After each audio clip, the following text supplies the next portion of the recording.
Good morning, everyone. Thanks for joining our Simsbury Chamber's Government Affairs Committee meeting.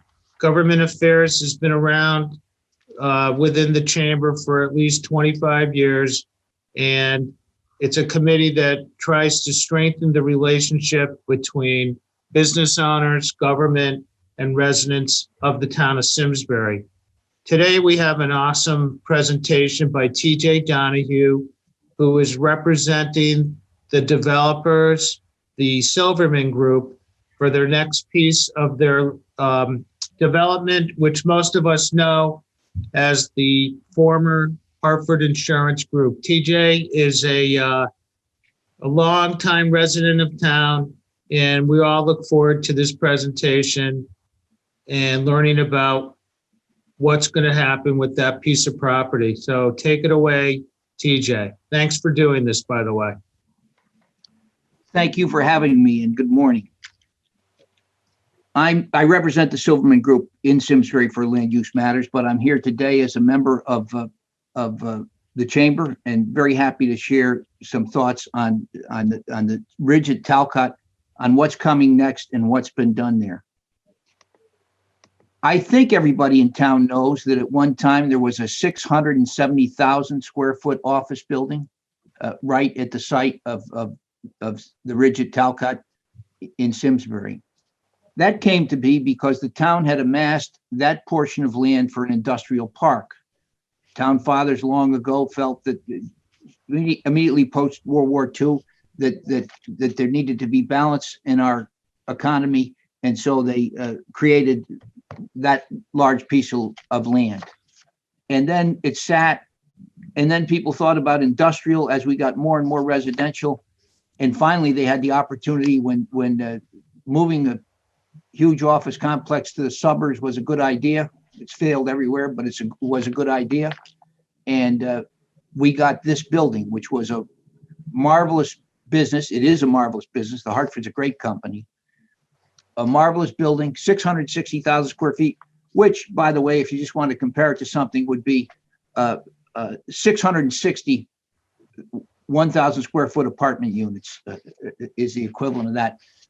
But if you have an insurance company, not apartment units, you need 3 times as many parking spaces. So that just gives you some kind of idea of the scale and the mass of the thing.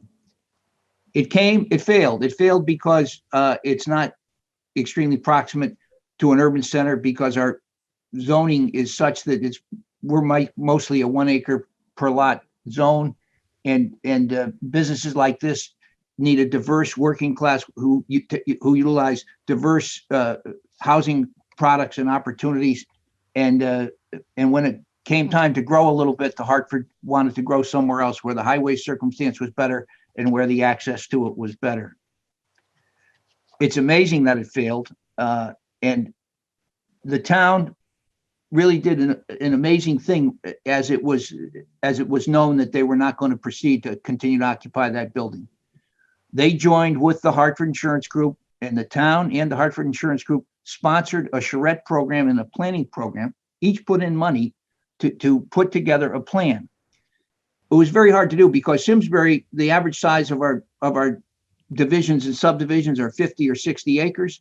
And all of a sudden you've got 175 acres with an intense existing use on a main artery, and the scale of the project was overwhelming. So the town engaged a charrette process and worked diligently at it and helped sponsor it. And they came up with what's called the Hartford Form-Based Code, South and North. And so that's the actual zoning on this piece today.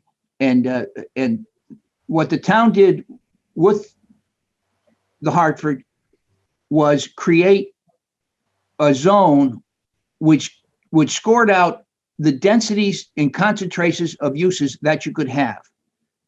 There was, it was at a time where Blueback Square was coming around and things like that. There was exciting mixed use concept, traditional neighborhood design, and they incorporated all those concepts into the form-based code that we have now, which exists. They also recognized that there were 2 specific pieces of property there, the so-called 40-acre cornfield and then the 130-acre campus, which you see on your screen right now.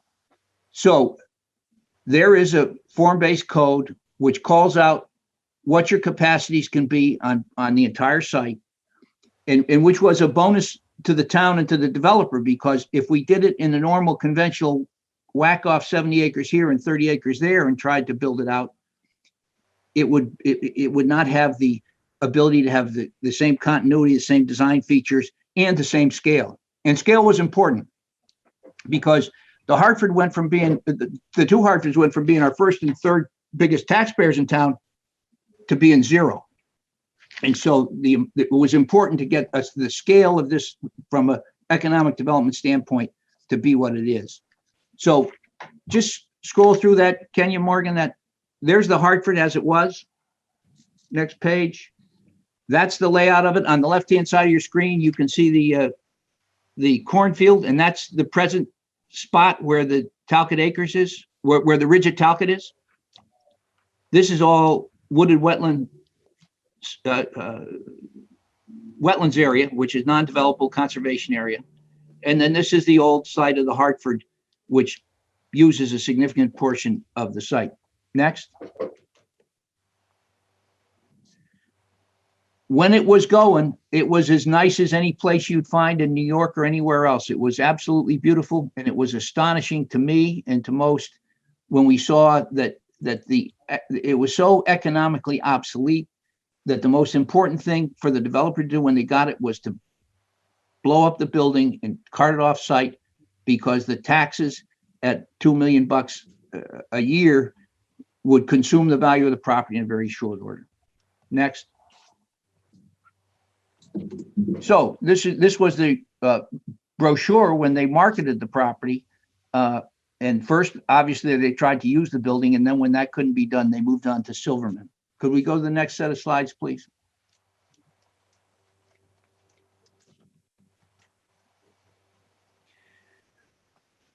Income Silverman.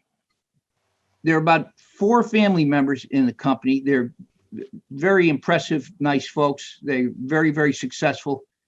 This is a profile of them. Just scroll us up a little bit. They're a single family. Blake Silverman is the operations guy. Ken Silverman is his father. He's about 70 or 75 years old. And then they've got a brother-in-law in the business, and they got about 40 people in the business. If you read this, they own and operate 19 million square feet. They have 5 million square feet of industrial property in 7 states, and they've got 4,000 multifamily units and 2,000 under development. They got 150 employees countrywide, and the blue states are the states depicted in blue are where they operate at this time. Next, or sliding down. This is a picture from the tower. And that's when we started. And you can see on the right, the wood frame buildings. That's the cornfield with the apartments that are now 80% built out, I think. And on the left, you can see the scraped site. That's where that massive building was. And now it sits the way it is. Next slide, please. This is an actual photograph from a drone taken from the riverside of the building. The big roof on the left you see is the Simsbury tennis house. And that's the buildings. This is the CS facility for assisted living up here, and then the rest are apartments. Next. This was done with a split zone. The actual zone allows for it to be built out in either one phase or two. We proceeded with the north section first, which is the north section site master plan, and the south site was deferred. And this was a presentation I made, an informal presentation to the zoning commission, where we were requesting modification of the north site master plan and adoption of a south site master plan, or a hybrid of the previously adopted master plan. Next. The north side status is that it's a robust residential development that's they're leasing out as quick as they can build them. It's interesting. They got as many people from Boston as from New York, but there's definitely a recognition of Simsbury's quality of life, and there's definitely a migration to our area. As part of the north site there was a requirement that Silverman build two structures to be, or include two structures to be commercial or retail.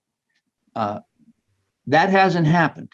And despite aggressive action on everybody's part, and despite the fact that the town planning department, economic development helps anybody find that if they want to have some kind of a retail use. And if anybody wants it, there's a retail structure built there that could be outfitted in very short order. But because it would be too little, there's no significant target retailer that would come in. There's no critical mass that could be created. And so we believe, and we've talked with the zoning commission, that it's likely that the assisted living facility clearly is a for-profit revenue generating business that way, but we do not believe that there's going to be any retail that's going to come in there. Next slide. So we've got a request that we're going to file within the next several weeks that's going to ask for a modification of the north site plan. And that's going to include an increase in the parking area to support the actual use. People have more cars in these units than we thought would be necessary. It's a small adjustment. And we're going to ask that the north commercial building be, they allow us to revise the look of it and the use of it so that we can convert it to 15 one-bedroom units to respond to the market. And we have considerable interest in that, and that's what we want to do. And the other consideration that we will be proceeding shortly with is that the Simsbury Fire Department wants a safety access to the Farmington River, and we know where it should go and how it should go, and we're going to try to get through zoning so we can go to DEP and mud wrestle them to get to the end. Next. And so we're going to look at the plans next. That's the look of the building that's not built yet, but that would be one of the front structure. That would be the 15 single bedroom units, and that would front right on Hot Meadow Street, right in front of the assisted living, right in front of and to the south a little bit of the assisted living facility. Next. And that's a different graphic of it from a higher elevation. Next. This is our site, and that's it as it's approved. The loop on the top is where we want to put the ramp to the river for the fire department and for public use. And on the left rear, this is where 2 rows of additional parking would be put in. And then right here in the front is where the 2B retail building would be converted to the single bedroom units. And on the right-hand side, as soon as we get anything going in the south, this is going to be where the 1 mile loop walking trail is going to connect to the south site. Next. That's just a blow up of the parking that's going in the back. Next. And that's the same. Next. And that's the single bedroom apartment units. Next. And that's the front. As you see it from the road, that's the main entryway. And on the left there, that shows you what the footprint's going to be for the new building if we're approved. Next. That's the way we hook the trail. The left-hand side here, actually, this is the line, this is the cornfield where all the present development is. We have the trail brought over this far, and we intend to build the trail the rest of the way here and interlock it here to cross, to have another crossing to the canal, to the Farming River Trail. And we also have connected here at Latimer Lane by crossing the street here. Next. That's a picture of the Farmington boat launch that they got in Farmington near the new bridge that they built. And that's the type of an area and the type of a surface that you need. The fire department says they need enough to swing their trailer around and get their boat in the river. Next. And that's another view. Next. The request for the south site is more nebulous in earlier in planning. But one thing that we'll all realize and that our slides will show you in a minute is that economic development in Simsbury is housing. And I'm going to show you some slides of our grand list, which shows that 5 of the top 8 taxpayers in town are now owned apartment units. And they drive huge revenue, and they're a very important component of what we are. And studies are showing that the drag on it from educational costs and other costs aren't nearly as robust as the revenues. I'm going to show you some very preliminary slides of the South, and it's going to be done in phases. It's going to fulfill statutory and plan of conservation requirements of diversity of housing products, and it's going to have a very positive grand list impact. Next. An important design feature is that the South Village will maintain the existing burns and enhance the landscaping, connect walking trail, and reduce base elevations. Most of the south site can be designed so that it will not be visible from Hot Meadow Street. And that's different from the effect that you get at the cornfield. People love the ridge, but those who don't love it say that it's too intense and it's too massive a facade from the road. It is what it is. It needed to have scale to replace it fulfilled the goals of what the town certainly wanted to do and Silverman wanted to do as partners, but that impact will not be the same on the south part where the berms will protect view sheds, et cetera. Next. A very preliminary slide. This shows the wooded wetland area that we talked about, the buffer. The existing ridge is here. And this would be, the entrance would be exactly the same. And this shows about 50 residential lots for construction of possibly privately owned homes, and 50 houses that are to be built for rent.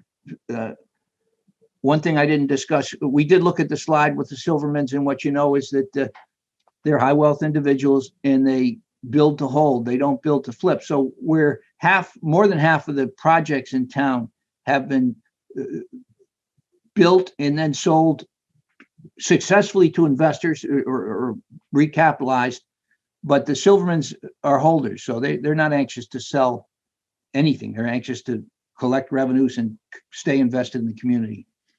Also in this slide, it shows you the areas of the stack flat apartments, which would be the same type of structure as you see on the cornfield site. Next. These are some discussions about consistency with the form-based code. If anybody wants to read this stuff, send me an email, I'll send it to you. Next. The special area, that was part of the dialogue and the discussion when they did the charrette and when they created it. The Hartford site's was designated that time as a special area. And it certainly is, because of its size, because of its location. It has some extraordinary aesthetic features, and it's a site of significant scale. Next.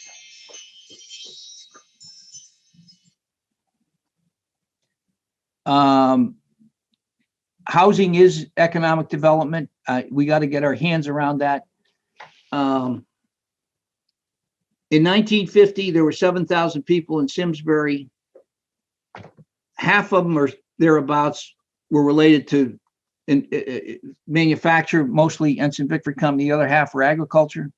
Fewer people were commuting to Hartford. So there were X number of houses. Today, the houses built, operating, are a significant economic development above and beyond, totally out of scale with what we were in 1950 to what we're going to be as we continue to have extraordinary lifestyle, extraordinary location, access to airports, access to a city. And so it's important to recognize that 10 years ago, if you were looking for an apartment in the greater Hartford area, the last place they'd tell you to go would be Simsbury. There'd been no new building, no new growth of apartments for a long period of time. Today, with all these places filling up that are first class, the first place that the realty people will tell you to look for an apartment in the Hartford area now is Simsbury. Next.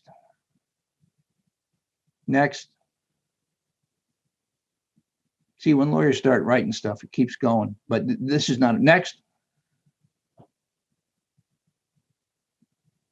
These are parts of the form-based code requirements that we put before the board because it was relevant to the regulatory compliance. And finally, that was the end of that. Just the next slide. If anybody's looking for any of this information, Dan Lacey is the key Silverman Group guy. He's in town at least once a month, and he's around. Here are his contact points, and there's mine. And now, Morgan, I'd like to go to the grand list line. So this is your grand list in 2020. And take a minute and look at it. It shows that CL&P is your largest taxpayer. Simsbury Commons is next. And then the solar. And then 6 and 7. Well, look at them. The 6 is the assisted living facility. And then there are all your apartment buildings coming on. And look, there's Curaleaf coming along. So the reason why we're in a very favorable position is that we built these apartments. And I hope that people are recognizing there are a significant benefit to who we are, and they'll help change who we are and define who we can be. On the bottom, could you click on 2020 versus 2016?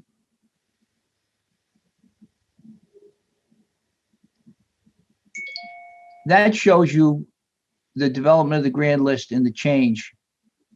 And of course, motor vehicles are a pretty good load too. And every time you build a new apartment, you get more of that too. So it's really a double benefit.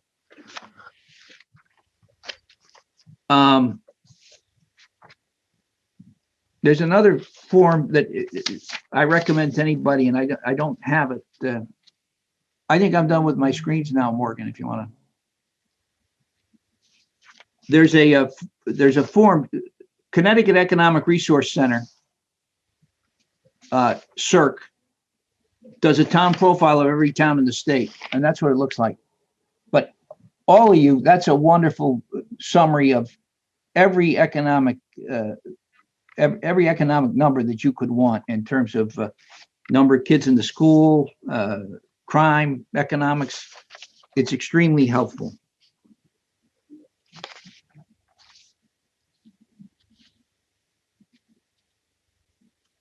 So we're the business subsection. We're the business aspect of the chamber.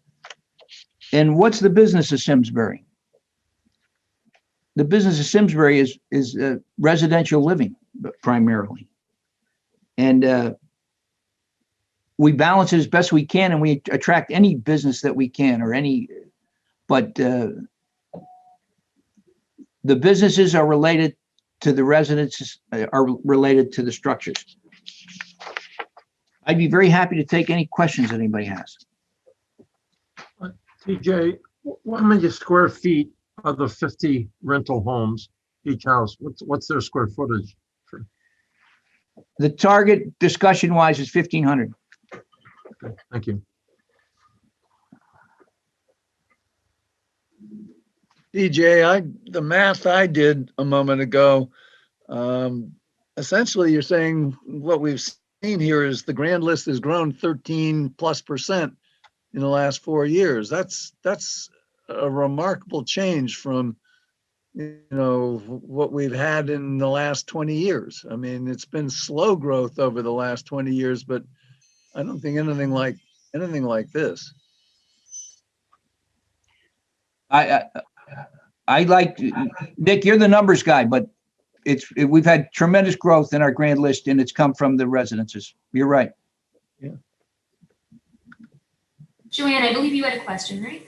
Oh, I did. I had two questions. One is that circ that you mentioned, TJ. What can you give us the site on that? Number one, and number two, will that include data so that we can see? You mentioned earlier on that the additional revenues would outweigh the actual educational cost, and we all had the recent vote, the referendum vote for that included Latimer, and part of the, I've forgotten, 32 million or whatever it was, part of that expense was because Latimer had grown by some 75 students or something over plan, which I would assume has some relation to the buildings that are built on the site, the apartments and housing that are on your south site or north site.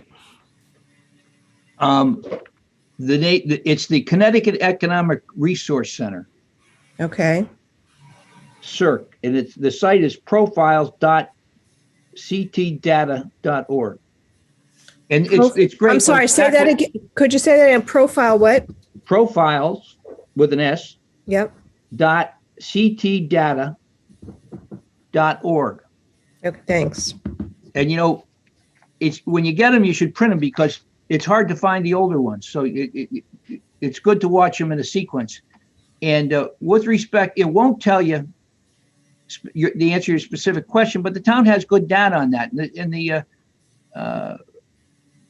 the number of school children coming in are at a level that shows that the revenues of the general municipal tax, property tax bills more than make up for the costs incident to the schools. Well, I mean, that's directly to the school in terms of teachers and maybe building extra classrooms. But what about all the other cost of the infrastructure cost? Well, they're all in, and that's a capital expense. But we got a 98 or 99 million dollar budget, and of that, about 80% of it is about 25 million bucks is the administration. The rest is the education budget. So we got there's tremendous amount of data around about your education budgets, and that's a legitimate question, and you should check the data and see and come to your conclusions. And can I ask one other question? Can you talk at all about the plans for landscaping the current buildings right now? I feel like when I drive down there, I'm either in Manchester or out in Colorado or Aspen or something, with all of the units on top of each other, then blocking the view. And it just doesn't look pretty. I don't like driving by there anymore. Well, each to his own taste. Right. It was the design that was made. It came out of the charrette, and it was the only way to get the scale that you needed. The amenities to it are a tremendous amount of expense in infrastructure. I mean, there's sidewalk in front of every house. There's plantings in front of every house. So it's an urban type experience. And before you throw it out totally, take a walk around it. It's a beautiful place to walk around. No, I mean driving down the road, whether or not you can put trees or something in that'll eventually, soften the look. I think that, it's a fully planned and fully budgeted and under strict town control design as to where every tree goes, and they count them, believe me, when they're out there. But those trees will grow, and those trees will soften the look year after year as they grow. Okay, thank you. TJ, What was and if anyone has a question, please feel free to unmute yourself. Prior to the Hartford leaving, what was the actual traffic count when we had the Hartford fully employed? How many cars, roughly? I don't have the, no, you know, Or how many? there were employees? 2,500 people working there at the Okay, peak so of there you it. go.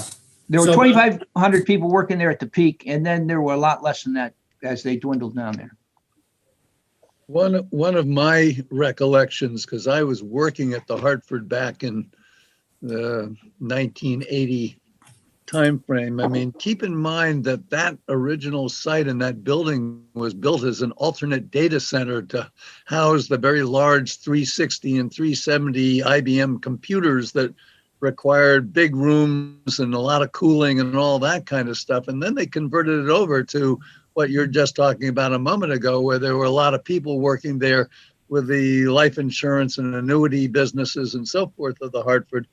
And, you know, the whole use of that site changed over time. And then as, you know, we've seen over the last, 10 years or so, the Hartford decided it was going to, you know, make a change and not use the space out in Simsbury and consolidate, I guess, into Hartford and other places. But, you know, we've just seen, you know, a transition from, you know, several different uses of that space to what we've got now. And it's, I think, a remarkable change that they've been able to accomplish that.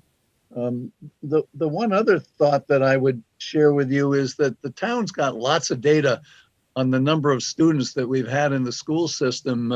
When I was on the Board of Finance, you know, when I first went on, what was it, 20 odd years ago, there were 5,000, I think it was over 5,000 students in the Simsbury school system, and we watched it gradually transition to something on the order of about 4,000 students. You know, the recent work that we've been doing on the schools is certainly modernizing and upgrading them, but I think, you know, we've still got a lot of capacity to take additional students into the various schools before we have to literally go out and build a new school if we ever have to do that. So, you know, there's a lot of flexibility in the town for this growth, and I think that it's obviously a good thing that, you know, we can you know, deal with. So, just my thoughts.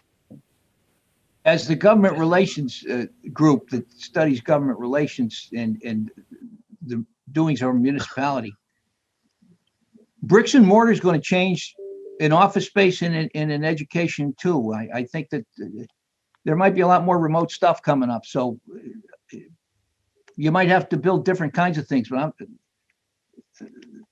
I think that the kids not being in the classroom as many hours a week is going to be a reality.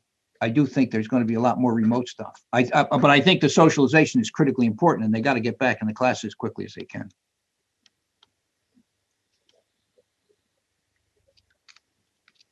Ray Langdon, you have to have a question. You're up on that hill looking at it right now. What's your question?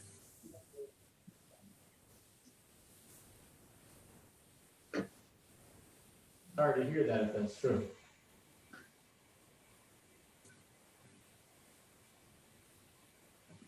Yell, Ray, we don't hear you. Oh, you didn't have a question. Yeah, I did. I'll put it in the chat. No, now we hear you. Okay. No, my question wasn't about the educational space. I understand what's going on there. It was more, I was sad to hear the retail component might not be taking off like you were hoping. Are we kind of giving up on that for that location? With respect to this, with respect to the north site, the cornfield, the zoning commission was reasonably receptive to our position that the one-bedroom apartments might be a better use that would be used instead of something that wouldn't be built. With respect to the south site, we're trying to move forward carefully and thoughtfully to get where we got to get. I do think that we're a long way away from seeing any kind of a commercial application there. I think one thing that we ought to look at is the Whole Foods development in Avon. I mean, Whole Foods is going to be successful. There's no question about it, but they required building all that other stuff, and they don't have tenants for them yet. Yeah, I guess we're trying. That's the best we can do. Yeah. TJ, regarding your comment about kids being distance learning and the school systems and all that, we're really finding the data is not supporting that distance learning was successful. No matter how hard you try and how much you equip the students, they just learn very differently. I would not be surprised at all if you see that model turn back to traditional in-classroom again in a strong way once the stats start coming out. Good comment. That's all, Dave. I'm done. Thank you, Ray.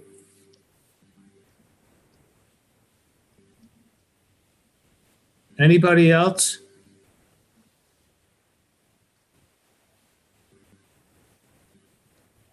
Joanne, you're muted. What's the approval process? You're asking for some waivers. Who does the actual approval of that? Right now, we're not asking for waivers. We may ask for a change in the master plan, particularly when we get to the south site, because right now it's accredited with capacity, but we do not have, when we went forward, we only got the north side approved. And what we're asking for is a site plan amendment to the north site. We're not asking for waivers or anything else. Built into the regulations are rights within the town planning department and the town zoning commission to make site plan amendments. Oh, so the town zoning is the one that does that? Yes. Okay, thanks.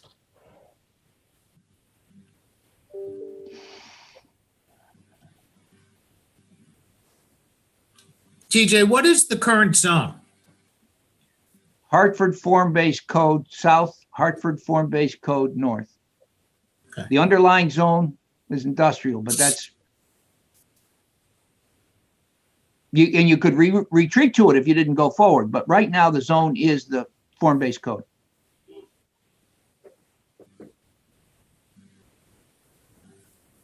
Right.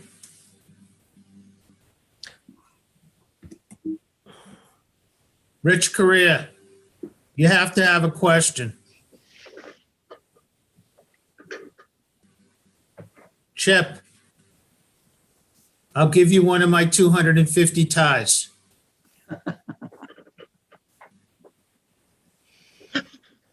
What's the timing on building? On building what? Making the change. In other words, adding those new houses and apartments, if it's approved. We hope to, the south side? Yes. That's going to be a long process, Joanne. I hope we may have an application in within 6 months, in which case it'll take 6 months at least to get through. The reason why we do that is the philosophy of Silverman is very forthcoming. And we wanted to get a site plan amendment in the back, but every time we go in, they ask us what we're doing. So we're trying to give them informally the concept of what we're looking at. But it's not, the south site does not have anything anywhere near drawings that are capable of supporting an application at this point. I think it's very exciting that there's going to be an additional housing units being built for rent and the one bedroom. It's a huge demand right now. We get people into the visitor center all the time asking for those, houses for rent specifically, but also the one bedroom. So it's very exciting. One thing we've also found, Morgan, is that a significant number of the folks who came into Talcott Ridge are moving into houses that they bought in Simsbury, and they've only been there a year and a half. Absolutely. That's what I'm seeing as well. It really supports the larger residents in the housing market on that side of things, because people will transition into apartments for a certain amount of time, especially right now with houses selling for far above value. people are choosing to still invest in Simsbury and just rent for the time being. And a few years down the line, they'll be purchasing those larger homes. So I think it's a great opportunity for us to continue to transition residents to the area. Okay, we are just past 10. We'll give one last opportunity for any questions or comments from the people that have called in. I don't see anyone with raised hands. Thank Go you, ahead. One of the TJ. most- Very helpful. Very helpful. Thank you so much, TJ. Thank you. Thank you. Quick comment. The most exciting thing that's going to happen in Simsbury is Mike Gerard's development down on Iron Horse. That's going to be a place where you can walk to anything and do anything, whatever. And I do want to comment on your next speaker, Dave Ryan. He's only been in town half as long as I have, but he's done 3 times as much. He'll be a good speaker. Thank you so much. We'll get all that information out so that everyone can join us for that call next month. And Mike, we have to get you on the schedule to talk about what you have coming up as well. Yes, will do. Mike, one of the things when you speak about what's coming up, we would like to do a raffle for a free unit. Talk to Chris Nelson about that. You might do A it. gallon of maple syrup. Yeah, there you can do that too. There you For go. A free ton of dirt. Thank you, everyone. Thank you. Have a Thank great you. day. Bye-bye. Thank you. Have a great week.